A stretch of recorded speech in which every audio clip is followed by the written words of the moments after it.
Good morning mga paangat. Ay, gising natin mga paangat.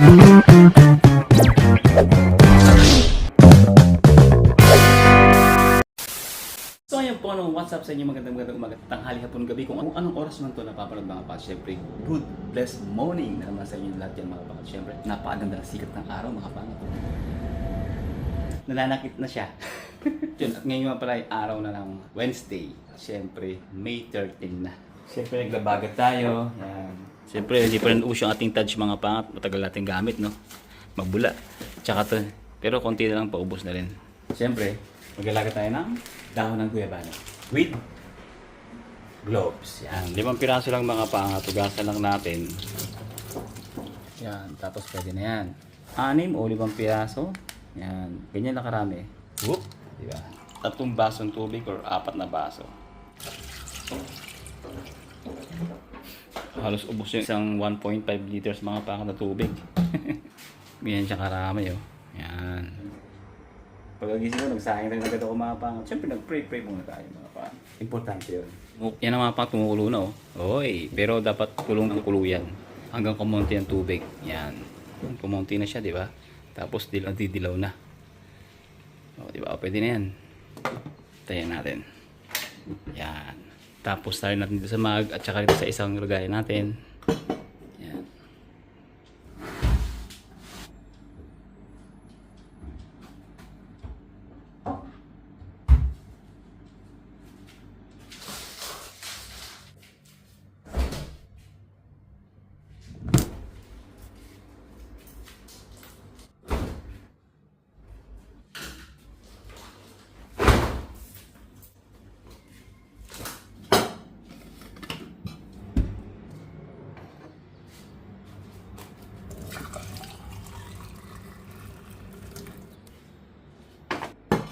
Mag-alas 8 na mga pangat. Ting! Baba muna tayo mga pangat. Ting! Tapon basura. So yun mga pangat, labas muna tayo dahil bibili tayo ng celery. Tingnan natin kung mura lang yung celery ngayon, tsaka pipino. Tapos blender natin. Maghiram tayo ng blender kay Madam Mitch. Tapos almusal siguro. Hindi ko lang alam kung mag-aalmusal ako, hindi na. Ako sanay naman ako dun sa ganun mga pangat yung hindi nag-aalmusal. Or else, mag-aalmusal ako ng pandesal. Basta, sama nyo lang, bibili ako ng okra na lang. Okra pa ng halian, tapos munggo sa gabi. Bibili tayo ng pagmunggo mga pahat. Tapos, hatitin natin ng munggo mamayang gabi, sila prinsesa. May munggo na ako actually mga pahat. Binili ko nung nakaraan nung pumunta tayo ng Naif, no? Mga pahat, duman tayo sa Almadina mga pahat. Ngayon, dahil mo tayo ng biba, doon tayo titingin ng celery mga pahat. Tapos, bibili tayo ng okra dyan sa Almadina, tsaka spinach, pang sahog natin sa panghalo natin sa munggo mamaya. Tapos panang manok. Oh, sige, masagasaan ka talaga. Dapat nang lumipad ng mga ibon dito. Gusto nyo galakad-lakad na lang. Sobrang amo eh, tamad na maglilipad eh. Yun, ang ganda ng umaga mga pangat oh. Mapagpalang umaga. So 8 AM to 12 AM, Monday to Friday. Ano ngayon? Wednesday ngayon. So Saturday to Sunday, 8 AM to 1 AM. Ting! Basta natin mga pangat, mag-Almadina muna tayo. Bili mo tayo ng okra, mamaya tayo tumingin ng celery dito. Pero pag may murang celery sa Almadina, doon na tayo bibili. Ting! Di ba? Ang ganda ng sikat ng araw mga pangat. Hindi siya gano'n mayan kasi maaga pa eh. Parang late yung summer ngayon mga pangat. Ang salal din sa umaga. Uy! Diba? Habang may aeroplanong papalipad, sana all magbabakasyon. Yan, Emirates. May mga kalapate, aga-aga naghahanap buhay na sila, no? Siyempre, walang hinto yan. Oh. 24 hours. Okra tayo, okra. Tapos parang manok. Yun, no? Ping! Okra tayo. Aging. Celery, wala silang celery. Ito, cucumber. Magkain ko convert 7 kg. Bili tayo dalawa. Sobrang aga natin mga pat, wala pa sa pesto. Hindi pa sa karton. Iba talaga pag maaga yun. Nakamatay na ko convert pala. Sabi maaga ka, no? Yung tibay. Convert? Yan. No problem. Okay. 1 gram lang naman itong mga pangat. Samayan natin, 1 gram lang yan. Siyempre, okra mga pangat. Alam na, pag Pilipino mga pangat, alam nyo, ginaganyan nyo. Yan. Pero pag hindi Pilipino, dakot lang ng dakot mga pangat. Kasi pag nagluto sila mga pangat, talagang lagan-laga. Kaya okay lang na dakot sila ng dakot kahit matigas. Kasi pag kinain mo yung okra nila, ihigupin mo na lang. Yun, di ba? Yun, di ba? Ito hindi. Yun. Mga pangat pag matigas, hindi ko na pinipilit. Para hindi siya mabali. Hindi siya, yun, sarap po. Kahit maliit, okay lang yan. Yun. Yan, di ba? Ganun. Yan o. Dito pwede yung mga pangat no, sa atin mahigpit. Ito okay lang. Kasi yung mga ibang lahi nga sinasabi ko sa inyo, pag hindi natin binili mga Pilipino, yung matitigas, sila yung bumibili. Kasi nga, talagang malambot na malambot sila pag naluto na yan. Talagang lagan-laga. Hindi uso half-cook sa kanila. Yan. Yun o. Pwede na ito mga pangat. Tanghali natin. Sobrang aga ko mga pangat, wala pang cashier. Kulit-kulit no. Update sa onion mga pangat, 4 grams na lang. So, nagmura na siya kagad no. Kamatis 7 grams. Wala tayong dalawa. Maliit lang. Kamatis, dalawa rin. Ito, yan, pwede na yan. Tapos collagen tayo mga pangat. Collagen, mahal ngayon, 12 grams. Collagen, bingi lang tayo ng 5 grams. Chicken feet yan. 5 grams lang. So, sariwa, fresh na fresh. 5 grams na tayo. So, ayan na mga pangat. Nakabili tayo ng panang manok. Magkano lahat? Just only 13.95. Almost 14 grams mga pangat. May kasama na siyang tax na 70 pills. O, di ba? Malamang sa malamang mga pangat, bukas na ang Viva. Malamang bukas na to. Pag hindi pa ito bukas, ewan ko na lang talaga. Hindi tayo makakabili ng celery. Open sesame. Yun, bumukas. Where I keep this one? May celery kit eh? Ay, wala. Wala dito eh. Lang.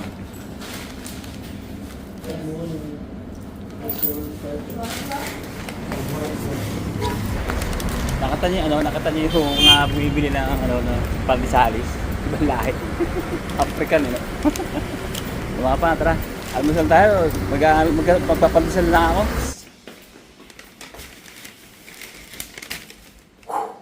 Siyempre, coffee tayo. Coffee! Nakatulog ako mga pa. Pero nakaluto na ako ng munggo kanina. Yan. Bago ako matulog, saan ako ng munggo. Alas 5 na lang hapon. Na naman tayo nagawa. Ayun, kapaglaban tayo. Yan. Lagyan na lang natin ng yan. Sangkutsa. Yung binigyan natin kanina. Siguro kumulo na. Yan dito para mait ka agad yun sa baw. Creamy talaga mga pangat. Goods na yan, goods. Kung kangkong, bukas nito. Labas muna tayo mga pangat. Stretch ulit tayo. Tapos natin magluto mga pangat ng munggo. Tapos naglagay tayo sa mabaunan para mamaya ihatid natin kay Prinsesa or pupunta siya roon para kumain. Depende sa kanya. Tatawag na lang yun. Kasi may pupuntahan ako mga pangat sa may Alriga. May titingnan lang ako. Kaya mga nakaparado, mga motor. Kami yun. Talatalabat. Op! Algorer Mall. Yan, shoutout ulit kay Madam Nadia. Algorer Mall. Papansin niyo ba mga pangat? May naka safety vest. Ibig sabihin mga pangat, tapos na ang night market for this year. Yan, goodbye. Binabaklasan nila oh. Wala na. Kasi summer na eh. See you next year na naman yan. Pero meron pa rin mga pangat kahit konti. Ayan o, meron pa rin. Ito wala na yung stage oh. Rush hour in Dubai. Busy mga pangat, busy. O, di ba? Nasa likod tayo ng landmark. Yan, landmark ko. Lawak no. Dito tayo. Yung mga pangat, galing tayo ng Alriga. May tingin lang ako. Hindi ko na kasi sinama mga pangat kasi ano eh, secret eh. Joke lang. Wala, hindi man importante yung tingin ko lang. Kahit saan, may kalapatis. Dati mga pangat, nag-gym tayo dyan. Pero hindi yan talaga gym mga pangat. Free gym lang ng mga nakatira dyan. Kasi dati nakatira dyan si Jason. Nag-gym kami dyan nila Cedric. Tapos may swimming pool pa dyan mga pangat sa taas. Sa pinaka-rooftop may swimming pool. Goods yan, kaya lang medyo pricey nga lang yung flat. Dito naman tayo. May pupuntahan pa ako dun sa dulo, sa kabila. Papaya in Dubai. Papaya ba yan? Papaya, no? Lilit. Ito mga pang dates. Ito, dates. Yun, mga pangatski. Tapos na ang session. Nagulat ako sa pusa. Anyway, tapos na yung session natin. Session talaga no? Ay, buhay talaga. Masaya, masaya. Daming UAE plug, UAE plug. UAE plug, ang laki oh. Ganda ng lugar ito mga pangat to, parang wala ka sa Dubai. Hindi crowded eh. So yung mga pangat, siya nga pala ha. Available pa yung t-shirt natin.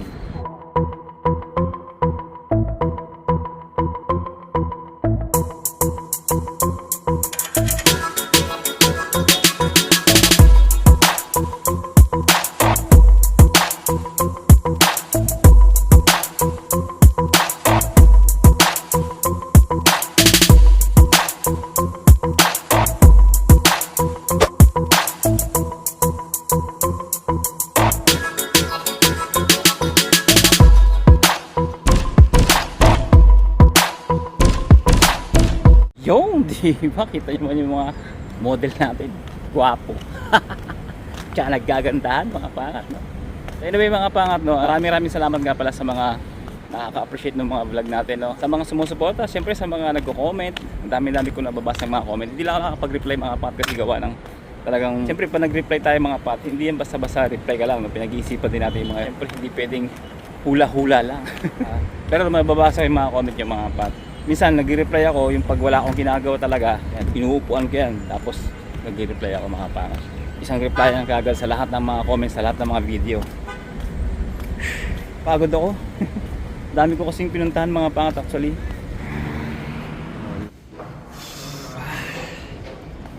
Pagod.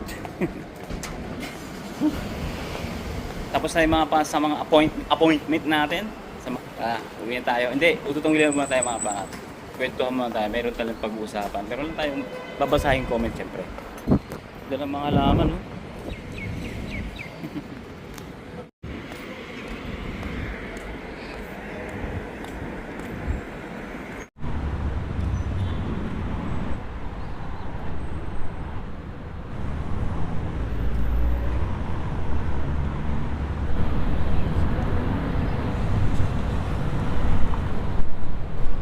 So ayun mga paangat, pahinga mo tayo, upo tayo ito.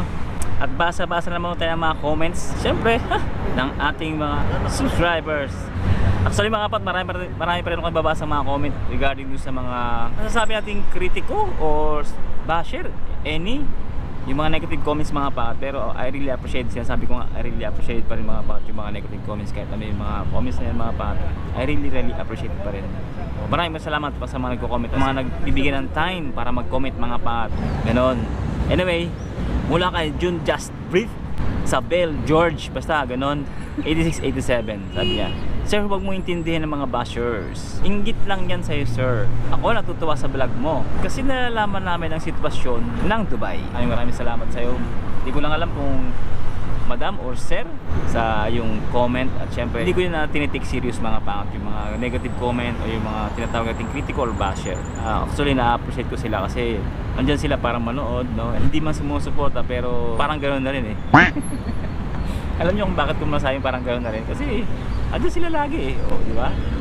Siyempre mas lalo na din mga pangat sa mga loyal nating nanonood, mga sumusuporta sa atin. Siyempre mas na-appreciate ko rin kayo, siyempre. Talaga namang lagi kayo nandiyan, no? Yung laging nag-aabang, no? Naiinis kapag wala akong upload. Yun, I really appreciate mga pangat sa inyo lahat. Sabi naman ni Cedric Biraben, "Galibog ko boss, nagkabombahan na dyan, tapos sasabihin pa rin ok, pa rin dyan." O mga pat, yung sa mga hindi Bisaya, no? Baka ma-misinterpret nyo yung galibog na sinabi ni sir. Ibig sabihin mga pat ng galibog sa wikang Tagalog mga pat, yan eh naguguluhan. Naguguluhan ako, hindi ko maintindihan, parang ganon. O sa mga Bisaya naman, siyempre correct me if I'm wrong, no? Hoy, 7 ano na, pag 7:30 na mga pangat. Mula naman mga pangat kay Visit Action 23. "Good afternoon pangat. Nahuli man ako sa comment, Sana mabasa mo itong message ko. Itatanong ko lang kung magpadala ako dyan sa Abu Dhabi ng mga dokumento sa Abu Dhabi, hindi ba mawawala? Sana mabasa mo ito. Maraming salamat po. Regarding po sa padala, no, sa mga hindi ka nakakaalam, sa mga natatakot na magpadala dito sa Dubai ng mga dokumento, masasabi ko mga pangat, hindi po yan mawawala. 100% hindi po siya mawawala.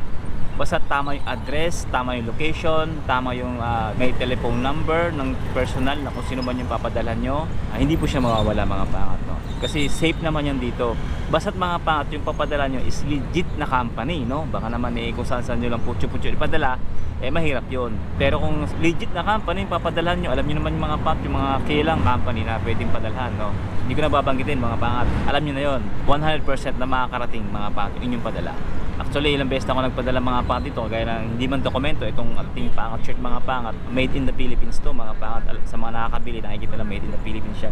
Sinesend dito sa Dubai. Siyempre, magastos yun talaga. Pero ganun talaga mga pangat to. Hindi siya nawawala mga pangat. Depende kung ano yung gusto nyo company mga pangat na pwedeng na gusto nyo pagpapadala, na tiwala kayo na marami nang tayong kabayan na ginagawa yan mga pangat, no? Mula sa Pilipinas, magpapadala ito ng kanilang credentials, no, mga pangat na hard copy gaya ng mga red ribbon. Masasabi ko hindi po siya mawawala. No problem, I sit here. No problem. Ito. Very safe naman mga pangat yung inyong ipapadala mula Pilipinas hanggang dito sa Dubai. So nagawa ko na yan mula naman dito mga pangat sa Dubai papuntang Pilipinas. Basa pa tayo ng kamay. Ay, shit. Lakas ng hangin mga pangat. Ito pa mga pangat yung nakakatuwa. Pag nababasa ko yung mga comment nila, talagang kahit na medyo pagod ka, kahit na medyo puyat ka, parang naganahan ka muling mag-vlog mga pangat. Kumbaga gasoline. Yan. Wala kay Creed 258. Kuya, lagi kami nakasubaybay sa'yo ng partner ko. At tuwing kakain kami, ikaw ang pinapanood namin. Dito lang kami sa Riga, pero hindi pa nagkukross landas natin. Hahaha. Pa-shoutout kuya sa akin. Rapi at Isapot. Thank you and God bless. Sana mag-cruise yung mga landas natin mga pangat, no? Pasasan, magkikita-kita lang tayo. Nandito lang tayo sa Dubai. Nakakataba ng puso yun, no? Biruin mo, kakain na lang kayo. Mukha ko pa nakikita yun, hindi pa kayo nagsusuka. Kumakain kayo, tapos nakikita yung mga kula-kulangot ko dyan, yung mga langal ako. Yung bumbuna ko, nakikita nyo, no? Nagmamantika. Hindi pa kayo masukan yan, ako. Pero mga pangata, kidding aside, I really appreciate it, no? Yung mga ganyang subscribers natin, yung sumusuporta sa atin, talagang maraming salamat po sa inyo. At yung mga pangat, lakad-lakad tayo. Meron tayong katabing amoy alam mo yung matapang na pabango? Hindi ko. Medyo pag naalala ko nung nagtatrabaho ko sa Abu Dhabi mga pangat, nung nagtatrabaho ko sa mga municipality, ganyan yung amoy, ang tatapang pag pumapasok ko sa mga rooms. Siyempre mga mga lokal, mga nag-opisina doon. Grabe. Hindi mo kakayanin yung amoy pabango, sobrang tapang. Tapos papausok pa sila ng basta yung pabango rin. Kaya tara na. Hindi mo kaya mo. Sobrang bango ni ate. Sobrang bango niya hindi ko matiis yung amoy. Ang bango. Sakat dito. Naano yung sinus ko. Kumbaga pag matapang masyado yung pabango mga pangat, hindi ko rin kaya. Kumbaga tamang-tama, yung normal na pabango lang, yung parang sweet lang yung amoy, ganun. Pero pag ganyan, masakit sa ilong. Anyway, hindi naman tayo nag-inarte, no? Yun lang talaga yung na-externasa natin eh. Pag matapang masyado yung pabango. Alam niyo naman mga pat, pag mga ganyang klaseng lahi, no? Matapang yung pabango niyan. Anyway mga pangat, hanggang ito lang ito vlog ito. Maraming salamat sa pagsama sa akin ngayong araw, no mga pangat.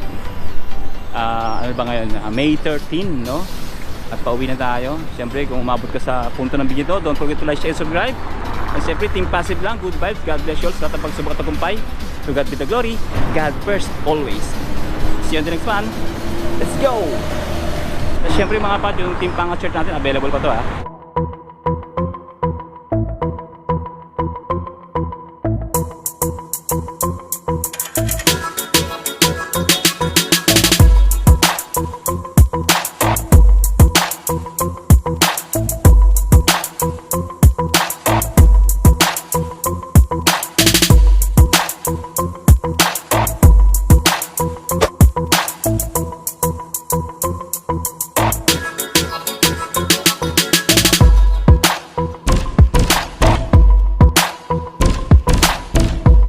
Available pa.